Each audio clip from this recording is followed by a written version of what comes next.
Welcome to the Feeding Our Young podcast. Have you ever heard the phrase, nurses eat their young? Well, Feeding Our Young is more than a podcast, it's a movement. It's a desire to see our new nurses of all ages be supported and uplifted by their peers. And it starts with me. It starts with you. So join host Eric Miller, registered nurse of nearly 20 years and adjunct clinical instructor, and today's honored guest, surprise me, Jae McKinney, and be ready to have your life uplifted so you can, in turn, uplift others.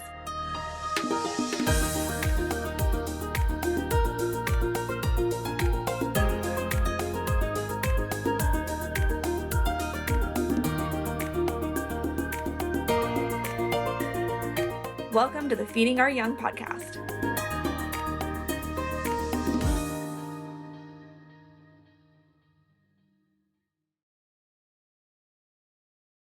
Hello and welcome to this episode of the Feeding Our Young podcast. So it's pretty rare when I get to make confessions, and today is one of those confessions.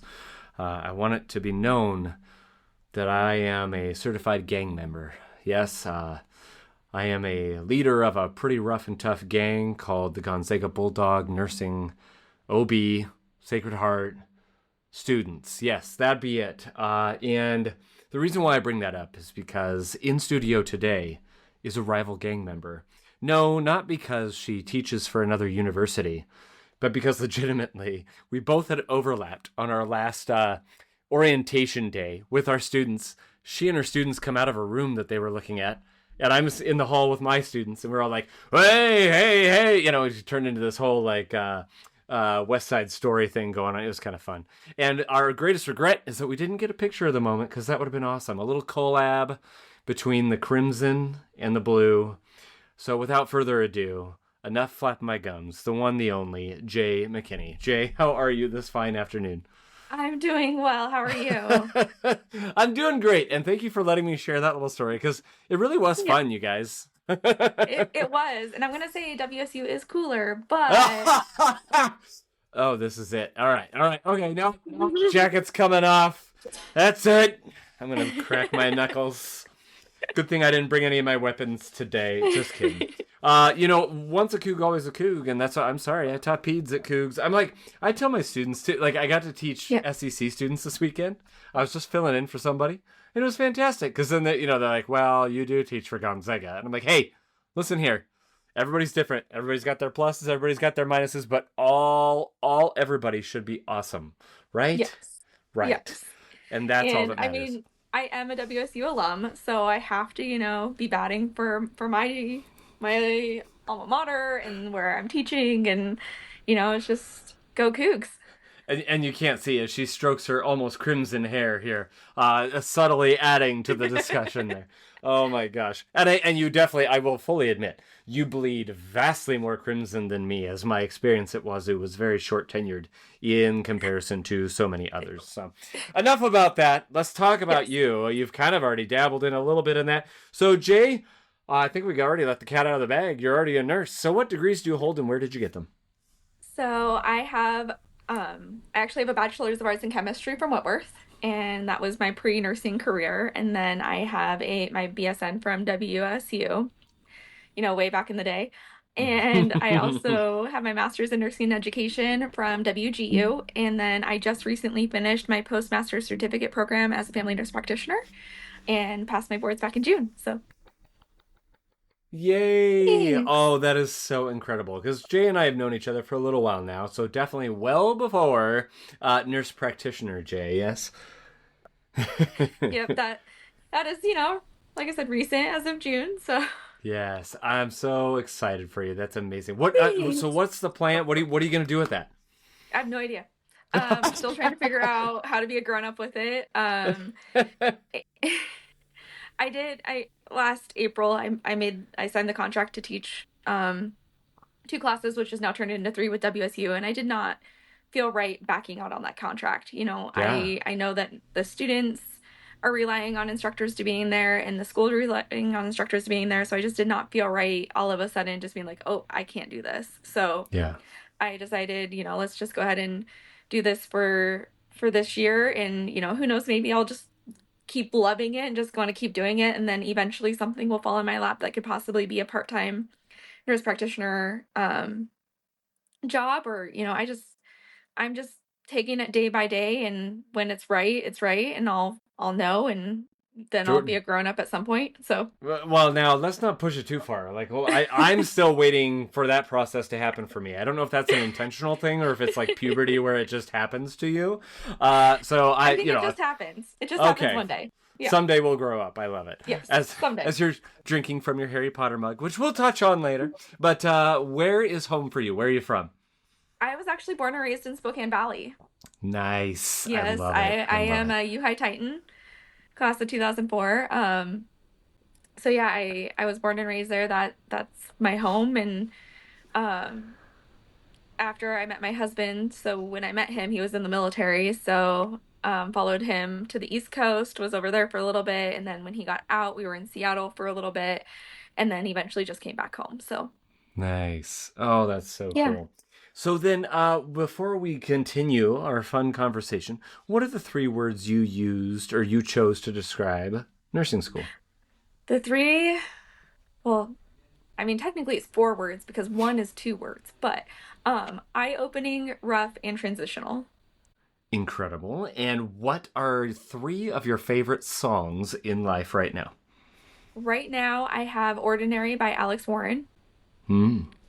Homesick by Antoine Tyler, who is from the Monroe Sultan area over by Seattle, which is where my dad was born and raised. So I Oh, feel like that one's wow. like sitting a little close to my heart. And then I Am Not Okay by Jelly Roll has been kind of like an anthem song for me for a while now. So I'll tell you what, that last one in particular, I've heard come up more than once on this podcast. And so I just love that. And because again, as to quote former instructors, where there's repetition, there's something that's probably worth paying attention to. So if you're yeah. not going to listen to all three of those songs, everybody listen to that last one because I guarantee you, like you said, it can be an anthem for various seasons in your life. All right, my friend. So let's dive into. I kind of want to. I'm going to do this backwards. Okay. We're going to talk nursing first, and then double back to a little bit more about you. But Okay. I just love the fact that that I get to know you, and that I met you, of course, as a bedside RN for the most part. And now here we are. We're both teaching. So Yes. let's take it from the beginning. Why nursing? Okay. So way back in the day, back when ER was first out, and we all know how old that show is now, and I'm aging myself by saying it. I used to sit on my mom's bed 9 or 10 p.m. on a Thursday night, I believe it was, watching ER with my mom. And I fell in love with George Clooney's character because he was a pediatrician and he advocated for those kids to no end. And Yeah. yeah, there was a lot of things that he did that was not okay, and that's not what I'm looking up to. But I just wanted to take care of kids, and I wanted to advocate for the kids, and I just wanted to make a difference. Hmm. Um, so when I first started Whitworth, I was pre-med, and as I was doing my volunteer hours to be able to put that on my med school application, I started going, the doctors are never around here. The nurses are the ones that are doing all of this work and making all of this difference. And so while I was at Whitworth, I did change into becoming a nursing major. I went down my nursing career path. So that's that's how I got here. And funny enough, I have never worked pediatrics because I fell in love with OB. I had my first kiddo in the middle of nursing school, and I feel like Oh, that gave me a wow. whole different perspective of OB nursing and, just being there for moms during one of the biggest transition times of their lives. Yeah. It's so fulfilling that I just love it. So, That is awesome. And so then it sounds like you went into that nursing, program going, I know where I'm going. I know where I'm headed. And then you're pregnant, you have a baby. And is it that event alone that changed that perspective, or were you keeping kind of an open mind on things? How did you approach that yeah. whole, because there's a lot of students, right, that you've met Yeah. even that are like, I don't know what I'm going to do. And I'm like, great. You don't have to know what you're going to do. Well, when I started nursing school, I was like, I don't want to take care of those hormonal women, pregnant. Like, I don't want to. I want to be in the ER. I want to be trauma. I want to be a flight nurse. I had all of these expectations. And then, Yeah. yeah, getting pregnant with my first kiddo in nursing school and then having him and taking that time off to be with him and then going back. And I went back, and my second semester back was my OB peds rotation. I was just like, Oh, this is wow. amazing. Like, I actually can't see myself doing anything different, and just made that change, and been, oh my goodness, almost 14 years now. So What? Oh yeah, my gosh. You're like practically an adult in nursing in that regards, right? Like, come on now. I'm gonna consider myself a teenager because I do sometimes cause a little bit of trouble. That's what I love, like, because people are like, oh, you've been a nurse like 18 years. I said, yeah, I guess technically I'm an adult, but I don't know. I think socially arrested development. I don't know, something along those lines. But enough about that. So, Yes. nursing school itself. What did you love most about nursing school when you got into it? I didn't like anything when I first got into nursing school. Guys, coming from a current instructor, so she's come a long way. I'm just telling you. And I think it's because I did have a weird adjustment period. I did running start when I was in high school. So when I graduated high school, I had my associate's degree as well. And being at the community college, the instructors there are very much like, you're paying for your education. You're here when you want to be here. Like, you need to show up when you want to show up. Like, if you don't learn, that's on you. Yeah. And when I was at Whitworth, is pretty similar to the same. Like, the teachers did seem a little bit more invested in us at Whitworth. But, if you didn't want to go to class, you didn't go to class. Yeah. It wasn't a big deal. And so there was a huge transition period for me when I got to nursing school, because it was expected that I showed up. It was expected that my bottom was in that seat. Mm-hmm. It was expected that I was there 15, 20 minutes early, before clinical, before class, all of these things. And I had the hardest time with that transition. And then, I also had some other issues. There was one time before clinical, I was digging the snow out from underneath my car, Oh. trying to be able to move because the plow came through to get to clinical. And I'm like, if I picked any other career, like, I would not be doing this right now. Mm-hmm. So, Mm-hmm. yeah, I'm not going to lie. When I first started nursing school, I went, what am I doing here? I don't know. Awesome. That's awesome. But And about halfway through is when it kind of clicked in. but I love that you're transparent about that, because I had that moment with these SEC students I was talking about from this weekend, where same thing. Like, I just told them, I said straight up, going back to anyone who's not listened to the first episode of the podcast, go back and listen to it, because in there I read a journal entry that I wrote after my first clinical experience, where I was like, if this is nursing, I've picked the wrong field. Like, this is stupid. This is not what I signed up for. I cannot believe we do this, blah, blah, blah. And it was very, it wasn't from a point of anger. It was from a point of, like, discouragement. And, like, I think I've made a huge mistake. And just sharing that story briefly with them, not reading that journal entry, they were, like, so appreciative of it, because they're like, oh my gosh, they had just finished second quarter. They're doing their OB experience, which is third quarter out of 6 quarters for a community college. And in that third quarter, they're like, those first two really took it out of us. And so to hear me, say that, and now you, Jay, on the podcast say that, any nursing student who's hearing that is like, I can guarantee you right now, you just made a bunch of backs sit straight up, and they're like, okay, this is a normal feeling. Let's go. So then what changed for you? Like, was it just a light switch, or was there a certain person or a moment, Yeah. or how did that flip?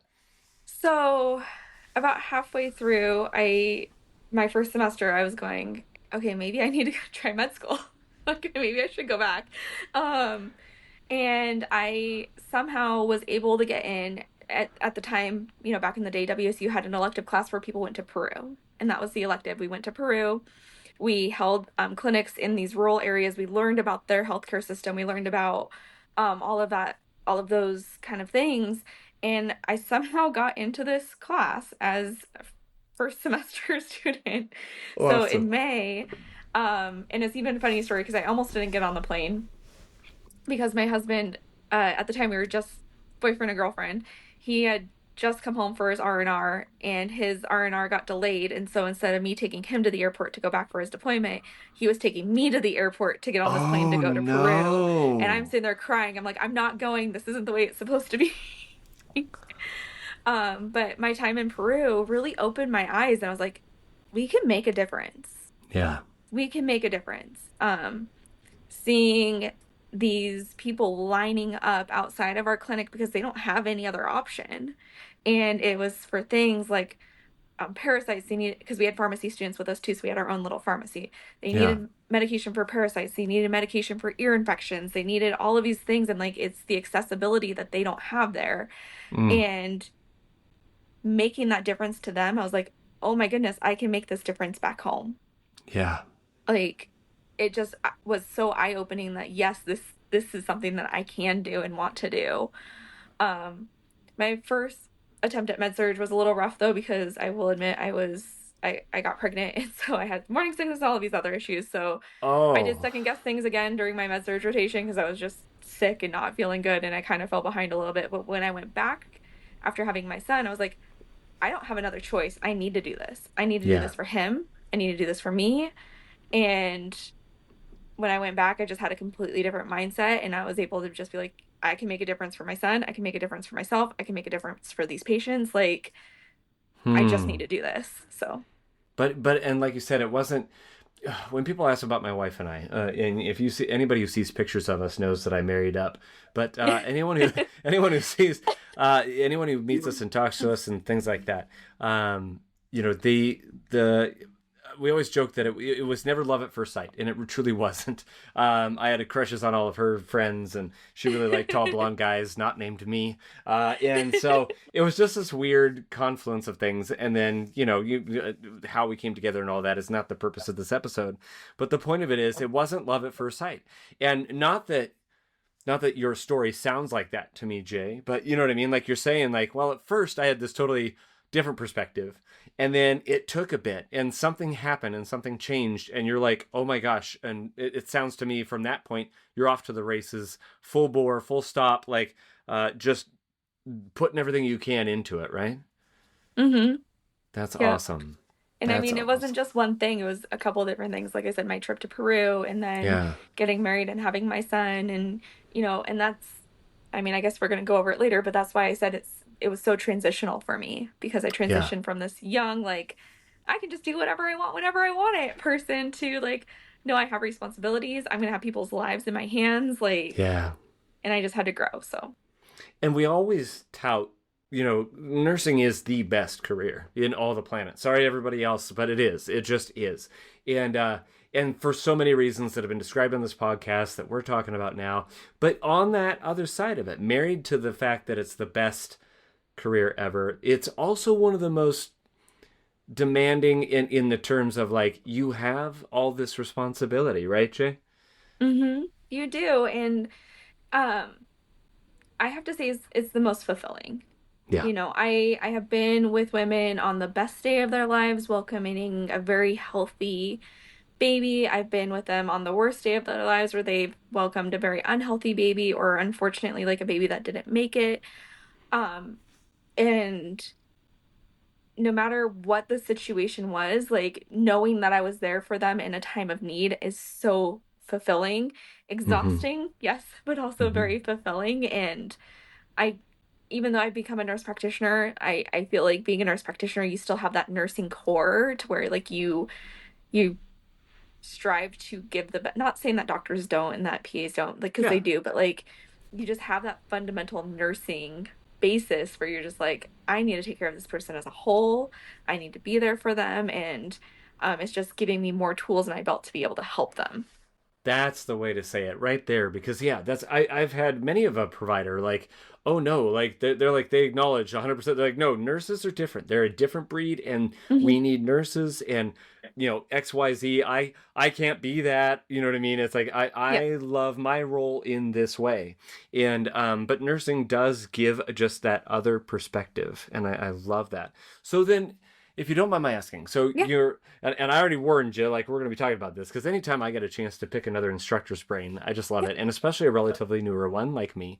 But you're definitely not a teenager in your instruction years here, and nor am I. I'm still a toddler when it comes to teaching Yeah. others, which is either very encouraging or very discouraging, depending on who you are. But that being said, how did that piece come to be? Because again, I knew you as bedside nurse Jay. At what point Yeah. are you like, I want to give it back. I want to teach. Like, has that always been a thing for you? Just open up Yeah. that bit of your story. So my friend, when I lived in the Seattle area, my friend went. back to school to get her master's in nursing education, and she convinced me to do it with her. And I'm like, okay, why not? What So the I did. hey? I have Yeah, kids, but I'm not doing anything. So, let's go ahead and do this. And so went back to school, and I always loved having nursing students with me. I always loved precepting. Like I loved doing those things, but like I never yeah. thought of making a career out of it. I'm like, I'm not smart enough. Who would trust me to teach Right, people? right. Like, so I did that, and then I was talking to a coworker after I left one of my hospitals, and she told me that she was teaching clinical, but she just can't anymore. She has too much on her plate, and I was like, man, I really love to give that a chance. And this was in 2019 that I'm having this discussion, and so I taught my Mm-hmm. first clinical experience started January of 2020 as an Woohoo! instructor. So we all know how well that worked out halfway through the Oh. semester. Ugh. And then the second semester, it was all online clinicals. And that really stunk because I'm like, I don't feel like I'm teaching. Not that I feel like I have much to teach them, but I'm really feeling like I don't have anything to teach them because I never met any of them in person. All of our clinicals were, virtual simulations. And I'm like, man, what are we doing? Like, I understood what we had to do because of the times, but like, it really stunk. So I stepped away, and we also were making the decision to move. And so we moved over here and took some time to get settled. And as we were here, I'm like, I miss teaching clinicals. I Yeah. really miss teaching clinicals. And then um, being in school and then stepping away from the bedside to focus on school because 3 days of clinicals plus 3 days of working, it was really hard on my family and the kids were just all suffering. So Mm-hmm. stepping away from the bedside, I was then able to get in contact with WSU and apply for a position, and it ended up not being a clinical position, but I started co-teaching a professional development class with Teresa. And Teresa, yes, yes, yes, yes. I will be honest though, these poor students last semester, Teresa was finishing her doctorate and I was finishing my NP program. So They're like, hello? yeah, Hello? yeah, we're like, I promise I had a thought. Just give me 2 seconds so it can come back to me because all of a sudden I was thinking about my assignment that's due. Oh my And gosh. then as I was doing that, they said that they had an OB clinical position that was opening up this semester. And so I was very excited to be able to join that. And then in August, I found out that they had a senior practicum instructor position open as well. Oh So I went ahead and wow. picked that up. So I really Wow. enjoy teaching. I really enjoy watching students do something and Mm-hmm. then seeing that like aha moment, like the lecture, the simulation, all of it's coming together. Like, I get it now. Like, that is the most fulfilling thing on outside of like patient care to Mm-hmm. see a student, somebody that you're teaching, get that moment where everything just matches up and they're like, I get it now. So, Yes. And for any students that are listening, like I'm just telling you right now, you might have an instructor that doesn't wear their emotions on their sleeves. You might have somebody who's, maybe they got a little more flat affect. I don't know. But I can almost guarantee you that most instructors, obviously there's a few out there that are doing it because they need the money or whatever the case may be, or they're burned out. I can't speak towards them, but I promise you, most of us are out there because of that reason right there. We want to, so I get choked up because I like that's what we thrive off of is seeing you succeed, seeing you even just have one good clinical shift and be like, oh my gosh, I can do this. Or I was afraid to, some of my students like I've never held a baby. I didn't want to touch a baby. I've been dreading that moment in this clinical, and then I did it today, and guess what? It turned out I can hold a baby. And it sounds yeah. silly. And I'm not talking about just young students. I'm talking about students of all ages. If you haven't had kids and you haven't touched a baby, it's terrifying the first time. And but it's also like you just see that maturation, Yeah. you see that growth, you see that achievement. And for those instructors that are worth their weight in gold, man, we are all like, yeah, go. That's it. I mean, I remember two clinicals instructors that I had in nursing school, and one of them, I swear up and down, I know she's probably not actually like this, but this is the feeling that I had in my clinical that she was like trying to make somebody like not continue on. Mm-hmm. And Mm-hmm. that person happened to be me that one semester. But but I also know that she, as stringent and as strict as she was, and as much as you felt like she didn't care, she was, in a way, at least this is now my kind of adult mind thinking about it, Mm-hmm. she didn't want people in this program that weren't going to take it seriously, because Yes. she understood what we had to do at graduation, and that was be responsible for people and taking care of them Mm-hmm. and having to make split decisions that could cost somebody their life. I didn't understand it when I was in her clinical and I was struggling, but I Mm-hmm. feel like I understand it now. Was her approach the best? Probably not, but like, I don't think that there is an instructor that definitely wants you to fail, but they also Yeah. want to make sure that you're going to be good, you're going to be strong, you're going to have the skills you need to be able to function and be that adult. Like, I'm sure you had it too. First day as a nurse, you're like, where's the nurse? Yeah. Like, Oh, you where's need the the nurse? Let me adult? go Like, get them yeah, for. Oh, my badge yeah. says I'm I'm that the guy. exactly. Okay. So, Oh. um, I as much as I hated it then, and as much as I've dwelled on it in the years since I've had her and graduated, and it was another instructor too that I know to this day she's probably like, that Jay, I don't think she's gonna make it. Um, but I am thankful because it gave me some resilience and some ability to be like, you know what? I'm gonna do it. I'm just Yeah. gonna do it. Like, I'm gonna show you that I can. So, Mm-hmm.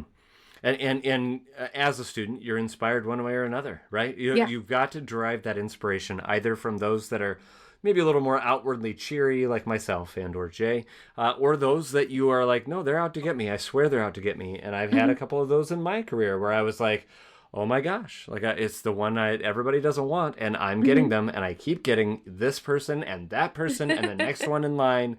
And guess what? I'm a better nurse because of it. And Mhm. so, like, just take what you can from every single opportunity that Yeah. presents itself. Jay, this is not something you were prepared for. So, as we had already Okay. discussed, if y'all are hearing me babble on about this, then that means that this is going to make the cut. But it very well might not. And if it doesn't, none of this you're going to hear. Isn't that very meta of me? But with that, you talk about like that moment of like, hey, who's going to entrust me? Like, should I be leading people? Like, I should be, Yeah. I'm teaching people? And it's a different kind of like, it's a similar feeling to when you first become a nurse. And Mhm. I have these people's lives in my hands. Now you're talking about future nurses' careers in your hands. And that's a very serious, I don't want to say heavy burden, but an honorable position to be in where you're like, okay, if I can impart anything into you and you can take that forward and become a better nurse because of it, then I think I've done my job. But you have those feelings where you're like, oh my gosh, can I do this? It's something Mhm. I've wanted to do, but can I do it? So I'm kind of marrying that with the idea of like imposter syndrome. You've heard Yeah. that before.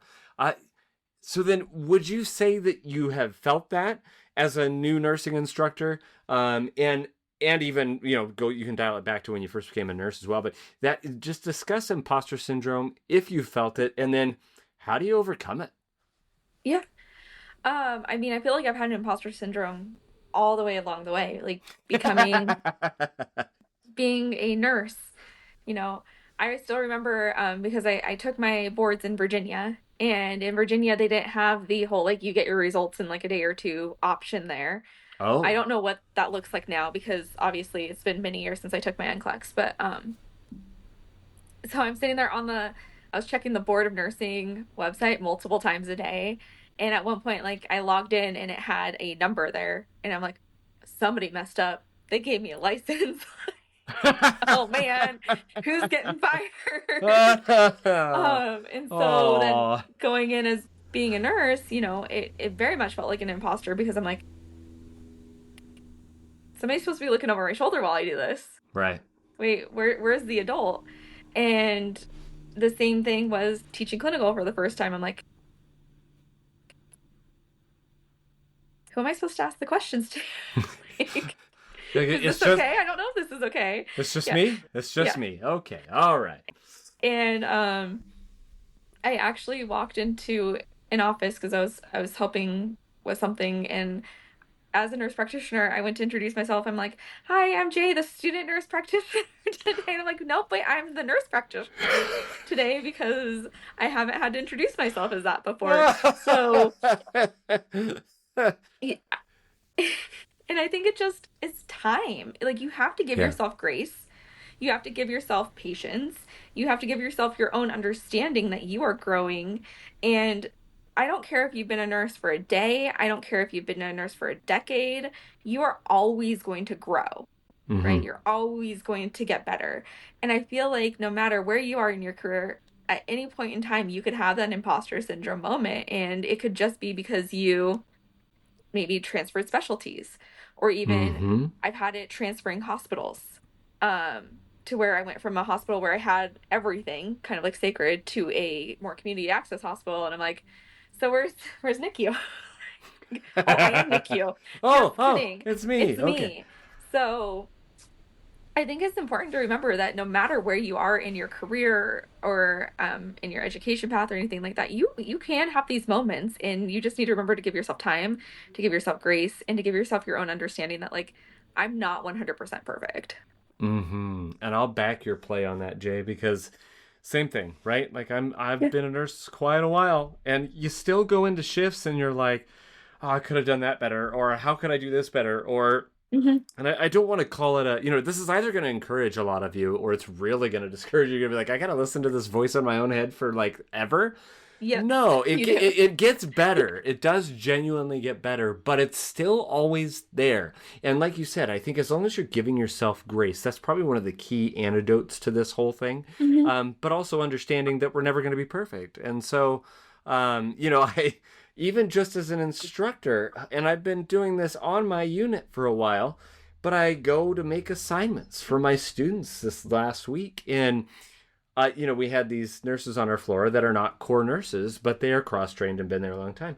And I was like, yeah, they can take a student. Yeah, absolutely. So I told the night charge, yeah, we'll give it to them. And of course, if day charge changes at all, I'll make sure my students know that they may change who they're going to be with. We'll find out. But I was like, I think that's a fairly sound decision. And sure enough, it was like, yeah, no, and also, and one of the nurses who didn't mind taking a student, she kept the student, and she was like, well, yeah, the other reason why I don't usually do that, back on her home unit, is because the other thing is you're usually first to float, and so when you lose census and stuff, that nurse who's not a core nurse is going to be first to float because they're not your core nurse, and I was like, golly. I didn't even think about that this morning. You know what I mean? Like, I've been Yeah. doing this for how long? And so always be open to learn the thing and to be humble enough to, oh, okay, no, I'm going to say it. I'm going to say it. Jay, you're going to love this. This popped up in my feed, and I was like, yes, here it is. Okay. This popped up in my feed, and I was like, I need to tell this to every person I meet. Like, hello, my name is Eric. Listen to this quote, and then we can just talk like normal humans. But it says this: if you went back and fixed all the mistakes you've ever made, you would erase yourself. Hmm. Period. Like, so always be ready, you guys. Just be Yeah. ready. Everyone who's listening, you're going to make mistakes. We make mistakes. We're going to have that voice in our head. You may feel like an imposter, but don't let that override the good that you're doing for others. Yes. Yeah. Awesome. Yeah. And I Awesome. mean, to this day, I tell my students, like, I've made mistakes. I still make mistakes. But just remembering, like, okay, I made a mistake of not putting maybe a glove on is different than I'm making a mid mistake. Like, make sure you slow down and take your time where, like, things are really crucial, because you don't want to Mm-hmm. do harm to anybody as well. Like, Mm-hmm. And but, and when I interviewed, I said the same thing. Because they're like, "Well, can you describe a time you made a mistake and what you yeah. did?" And what and I gave some. I don't remember what it was, but what I did say was this, and I'll never forget this. And I said, "I promise you, I'm a human being. Unfortunately, I will make mistakes. So in the meantime, I'm going to pray it's not the big one that really hurts Hmm. somebody. I will do my due diligence to try and make sure it's not the big one that hurts somebody. And no matter what mistakes I make, I promise you, I will make them once, and I will learn from them." And so that's it. That's the ticket, Yeah. right? Yeah. Yeah. Oh, Jay, I love it. I love it. I love it. So, I guess before we close up in our traditional manner, I've kind of taken this backwards. I mean, I'd love to know more about you also and all the things as a person. But I mean, like, just you bring so much to the table Yeah. when it comes to nursing, and that's where we're going to live here for this conversation. But give me a glimpse. This is it, everybody. It's just self-serving. Give me a glimpse into a day at Clinical with Jay. What do you do as an instructor to help ease the way of your students, I guess, to help make an impact, to help make things stick? How are you going about learning the process of teaching? So I don't like sitting in a room on my computer waiting for students to find me. Mm-hmm. I really don't. I don't do good at it. I think I'm probably too social to like go and hide in a room. So I round nonstop. I feel like I'm always going around the unit nonstop, checking on them, asking them if they have any questions, asking if they have anything I can help with. I have offered to go into rooms, like if a nurse needs something done, but they can't do it, like I'm more than happy to go in with the students. That way we can get the task done. Um, Providing education that I see outside of the room, because it's not my job to embarrass the student in front of a patient if it's not going to cause imminent harm. Mm-hmm. So, providing education outside the room, like, okay, so this is what I saw, but like, this is what I would have done differently, just giving like those little tidbits of things. And then at the end of the day for clinical conference, I go into the doctor's lounge and speak the Skeletor baby. If anybody works at Sacred, they know what the Skeletor baby is. Um, a, a pelvis and one of the fake placentas. So that way, if there is anything that they heard on the labor floor or saw in like a prenatal record or something, I have things that I can use to help show kind of what that looks like rather than just trying to describe it. Or I am not an artist even in the least little bit. So me drawing diagrams is not helpful. The stick figure placentas just don't come across the same as I understand. No, not as much. No. So, I try to use visuals and try to talk everything through as much as I can, because I never want somebody to leave clinicals and be like, I didn't know what this was. Yeah. Please ask me, like, let's talk about it. Or this is what we learned in lecture, or this is what I saw on the floor, and like trying to bridge that, like, that disconnect sometimes that happens from a lecture to an actual clinical practice. Or maybe the lecture is giving more up-to-date evidence-based practice, but we're still trying to catch that up in the actual practice. Mm-hmm. So where that bridge may be, because it's not fair to students to be like, I wish I understood this more. Like, I'd rather us talk about it in clinical in a safe environment than have them be like, I didn't know, I didn't understand, like, what am I doing? Yeah. No, I love that. Thank you for sharing that, because it gives me, like, I wish selfishly that I could just go in with every single instructor that I know, who I look up to, and who I'm like, oh, I want to be like them when I grow up. And I just want to like do one shift with them. When I got hired at the OB position at Gonzaga, Hallie Butler, who you knew, previous honored guest, you guys look up her episodes, absolutely incredible. But she's an incredible force of nature, this woman. And so the people who interviewed me at Gonzaga said, well, we're going to give you a shift. Like, we want to pay to have you shadow Hallie. Even though they knew I was teaching peds at Wazoo. I mean, I still, I was new at everything. So I'm definitely not going to turn this down. But even more than that, I'm like, okay, wait a second. So I get to get paid to work with someone who is, like, as best as I can tell, one of the top in her craft.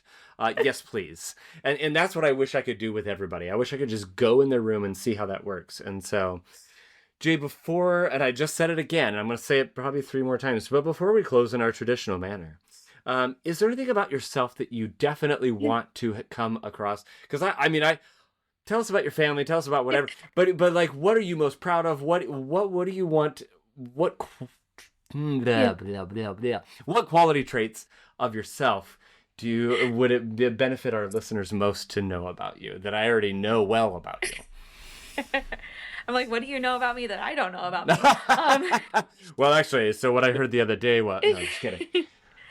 I mean, the thing that I'm most proud of is my kids. My kids are all nightmares occasionally. They are wonderful kids, and I'm learning things from them each and every day. Like, my oldest, he's trying to graduate a year early.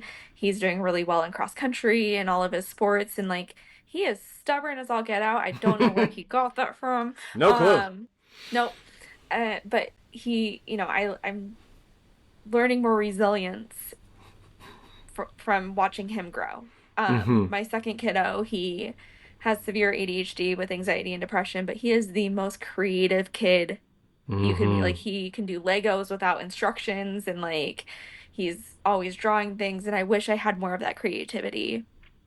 My third kiddo, he has sensory processing disorder, but he can love unconditionally and he sees the world with rose-colored glasses, and I envy that so much because I am such a pessimistic, Mm. like half glass full type person. Um, that, I'm trying to be more like him, where I'm trying to just see good in people. And then my daughter, she is feisty and she has almost no fear. Like, she'll just jump into things without even second guessing it. And Mm. I wish I had that much confidence in myself. Like, she got up on stage with Walker Hayes when he was here with Brad Paisley and was dancing. I'm like, who are you, child?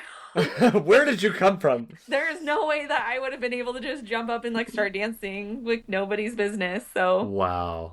yeah, but I'm so proud to be their mom, and I'm so proud to be able to watch them grow and see these people that they're growing into, and at the same time trying to be a parent to where I'm like, I'm not gonna let you grow up to be a little butt monkey. Like I I need you to still like be respectful to people, but Yeah. trying to balance that act. But that they're the thing that makes me the most proud in life. But I've always said about myself, like, I'm a pretty good wife, I'm a pretty good mom, like I'm an okay friend, but like the one thing that I know that I am good at is being a nurse.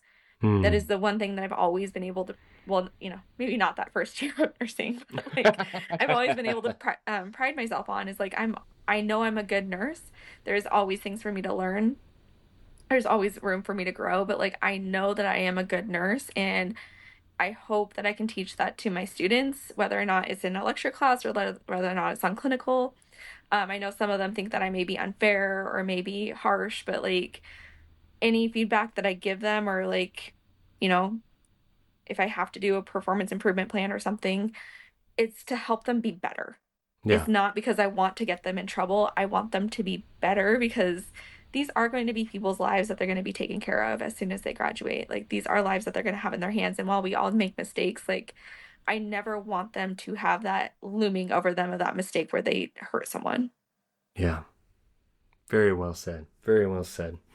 Man, Jay. Well, with that then, as a former student, as a former bedside nurse, as an instructor, as a nurse practitioner, you chose 3 words to describe nursing school. What were those 3 words, and why did you, that represents all of those different areas, pick them? So I think everybody can admit nursing school's rough. It is exhausting, it's overwhelming, it's frustrating. There's times that you feel like, why did I do this? There's times where you feel like you're not going to make it through. There's times that you're like, I'm done. Mm-hmm. It's a rough patch, but no matter, and I said this about my previous clinical instructors, I've said this about myself, nobody wants to see you fail. They just want to make sure that you are given the tools to be a good nurse when you graduate.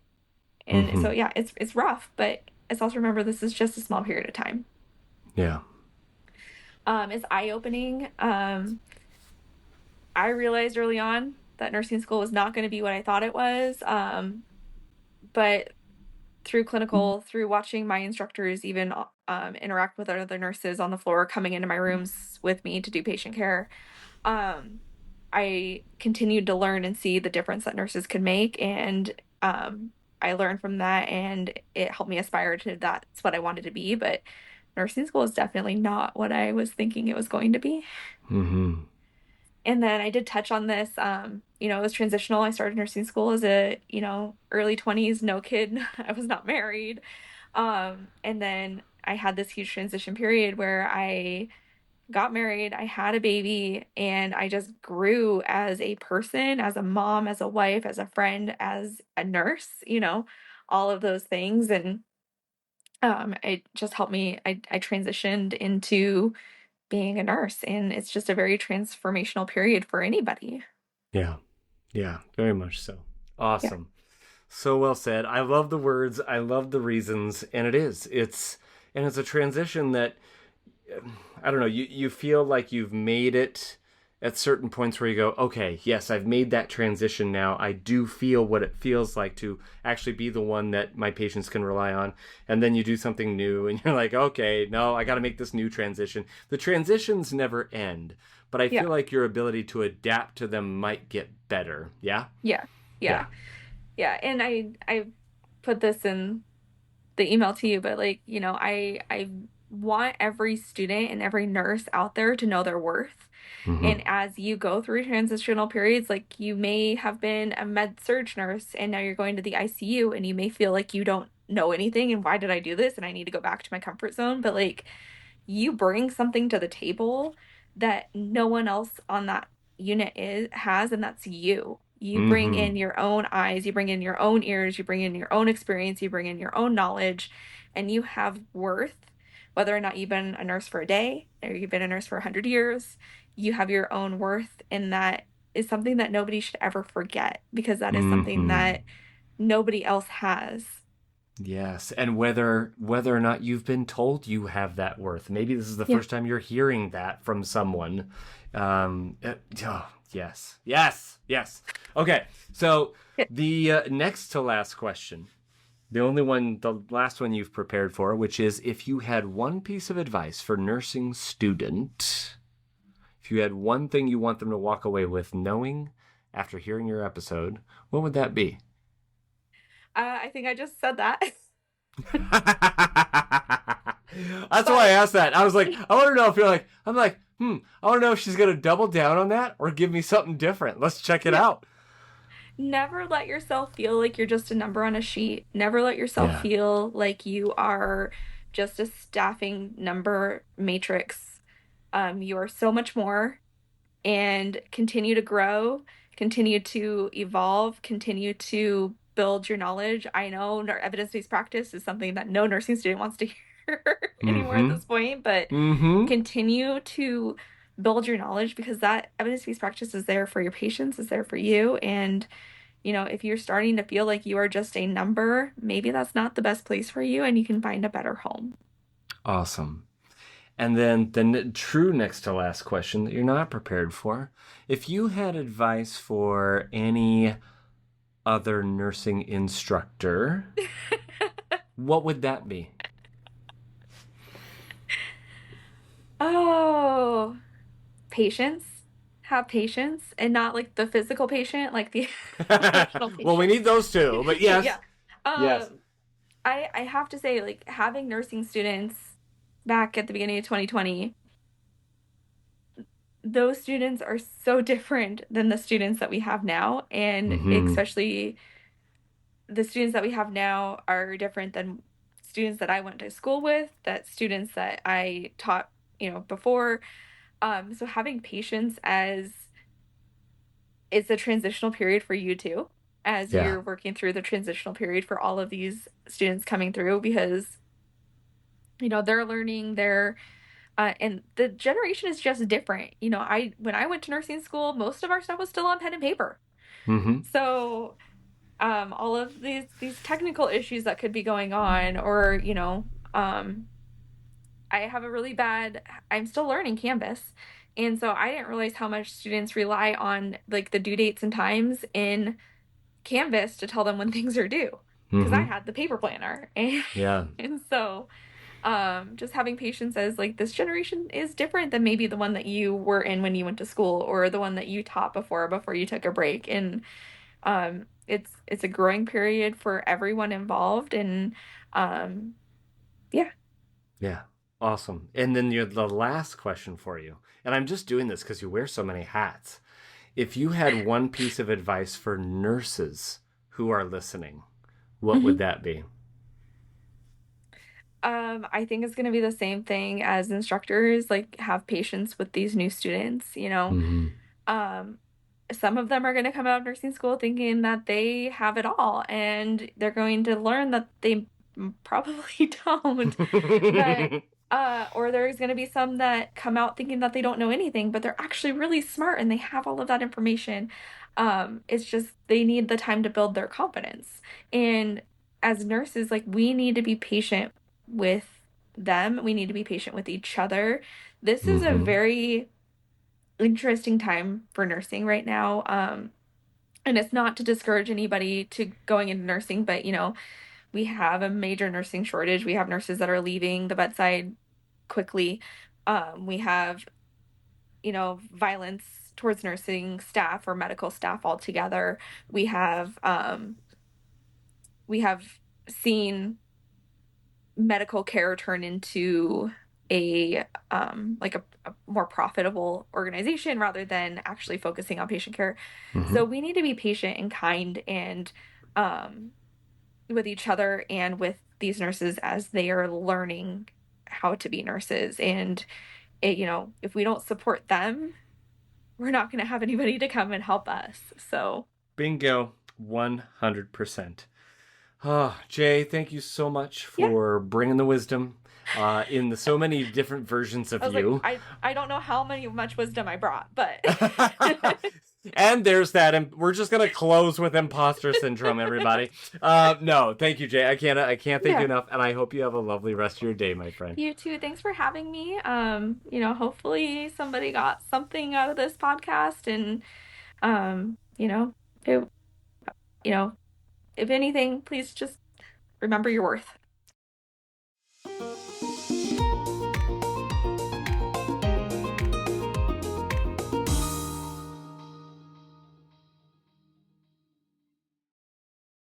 Here's what's happening on the next episode of Feeding Our Young. Back when I took boards, it was a 2-day affair, and it was proctored. And I don't know where those proctors found their shoes, but they didn't have taps on them, but it was like these heavy, almost like work boots, and they walked the room. So you're in this room with 300 other people. They only give the test a couple times a year. So if you miss that test and you mess up, or they think you're cheating and you get kicked out, you have to wait a long time before you can take the test again. So the proctors are walking around, and what they said, they really scared us. And they said, if we see your eyes looking anywhere else but on your paper, and it was it was written, it was like fill in the dot, those standardized tests, it was like that.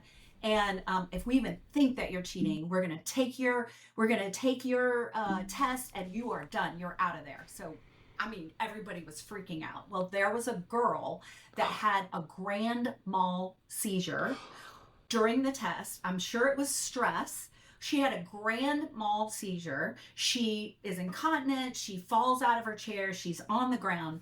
Not one nursing student moved. Oh my goodness. The proctors were right there, but no one moved. And I was like, oh my gosh, that is just very telling about, sort of how you feel at the end of nursing school. You're like, I ain't messing this up for nothing.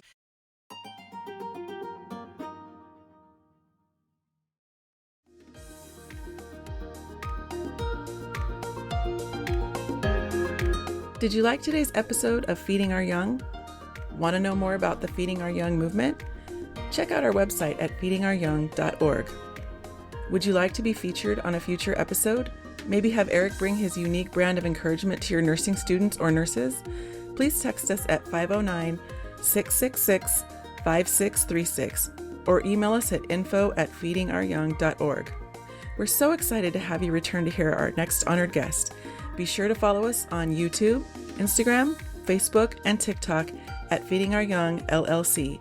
Again, that's username Feeding Our Young LLC. Until next time, be encouraged and go find someone to encourage today.